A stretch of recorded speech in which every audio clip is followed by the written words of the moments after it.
I wish to thank Vice President of Confindustria with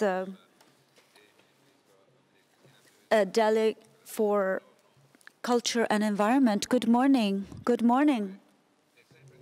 So it's very difficult in such an intense day to try and sum up what has been spoken. We should have another day just to sum up what has been said today. But a lot has emerged today, especially in terms of the manufacturing world, sustainability, and Mr. Messina clarified how important it is also in credit worthiness evaluation, but also in evaluation of an improving situation in cash flows and other indicators of budget, having sustainability that is not only wishful thinking or marketing. So the commitment of associated enterprises in these terms.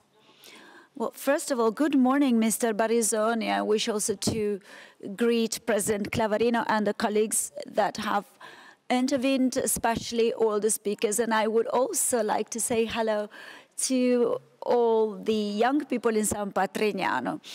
Sustainability is a topic that has always enjoyed a lot of attention in Confindustria, and President Bonomi wanted a specific department in this issue in its presidency team. So Confindustria is there for sustainability. These are messages that have a very high symbolic content and that are finding attention in terms of specific policies that Confindustria wishes to carry forward. I'm talking about policies because sustainability is an essential and relevant part of a wide concept of industrial policy that our country must adopt in order to really provide a clear direction to the development of our economic system, to an idea of economy and society that sees qualified manufacturing, competitive manufacturing as one of the fundamental assets to guarantee employment, social cohesion that I've heard speaking about before, and also democracy. So we must speak in a comprehensive way about sustainability, because this is a pervasive, wide concept that involves potentially all of the sides of the enterprise life. We've talked about finance and sustainability. We know that credit policies developed by the banking system see in sustainability one of the most important elements in assessing credit worthiness. We talk about sustainability, we talked about the necessity, also you talked about it many times, sustainability in tax policies, fiscal policies. We need to have regulations that can direct and foster productions that have a higher rate of sustainability, because consumers must not always be directed only towards what is less expensive. We also talked about sustainability in terms of energy policies and production or consumption of energy. All of this must pay attention to renewability profiles, and then we're going to talk about plans for our countries in terms of energetic savings and efficiency. We've also talked about sustainability in using and gathering raw materials, and Italy is one of the best placed countries in Europe in use of raw materials, because we are able to enhance the raw materials with less waste and less consumption of virgin material.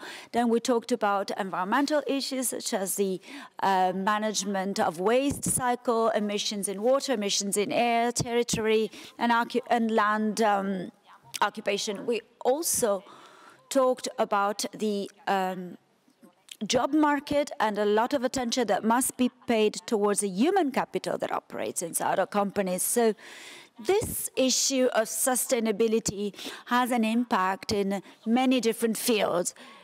This is to say that sustainability must become more and more a mental and cultural issue, a way of being before a way of doing, especially a way of doing industry. So I think that from this point of view, we have to recover the main value, the main matrix that is at the base of this multidisciplinary approach, namely that behind these behaviors and choices, there are values, there is attention to mankind and to the environment, and we all must mirror ourselves in this. And all these values could be the founding values of a new Europe that not even the common currency, euro, has managed to realize. So Europe could be founded, namely, on this. I would like to share a few more considerations, any industrial policy for sustainability. And you also said it quite clearly and correctly beforehand, so I would like to say this again, must be sustainable. First of all, and this could seem like a pun, but it is not a pun, because we can die of sustainability if we don't pay enough attention to it and if we don't do it in the right time, in the right way. And I even go as far as saying that I don't want to justify any delays in our economy, in our industry, but we are certified between the best, and we can say that today we need the maximum respect and a clear transition, energetic and environmental transition, and a really important path.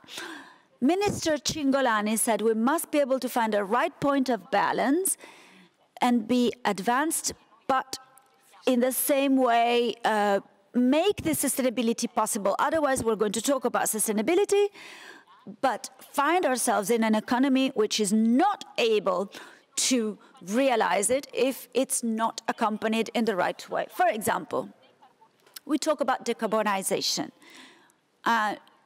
We talk about decarbonization in countries that have economic characterizations that are completely different. And I explained myself, we are a manufacturing country. We are not a country with a strong services or agriculture characterization. To say this in other terms, Italy has the same decarbonization objectives of Luxembourg. I think this is not fair. So we should try and really communicate on a EU level and on a national level that the objectives are there. If there is hope for sustainability, I said many times, this hope is the industry. But enterprises, Italian enterprises, and their specific characteristics have to be respected and protected. And from this point of view, it would be very useful to have an attentive transition bureaucratic policy. So this is in terms of economy. Then allow me just to add one more thing. We talked about young people. We talked about sustainability, demographic sustainability by our President Bonomi at the beginning of the sustainability of the debt by Dr. Monti.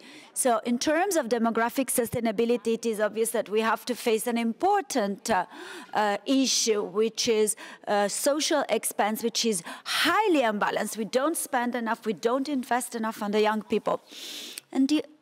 And this goes along with the debt sustainability. We cannot, morally speaking, we don't want to leave a burning country. And I am totally in agreement in terms of environment, but at the same time, we cannot leave a country that, since the beginning, because of a high debt, is burning the dreams of those young people. So together with sustainability, transition, that we're talking about, we need, from my generation, from people who were born in the 1900s, we need goodwill, generosity, sense of responsibility, love for the young, to leave them a better world from many points of view, environmental, social, and economic, but also to leave them a world with no monster that is public debt that can burn their dreams. This is going to be a daunting task. It's going to be very hard, but I really wish that everyone is committed to this, especially those generations who are in power now, and they really need to pay attention to this topic. Thank you.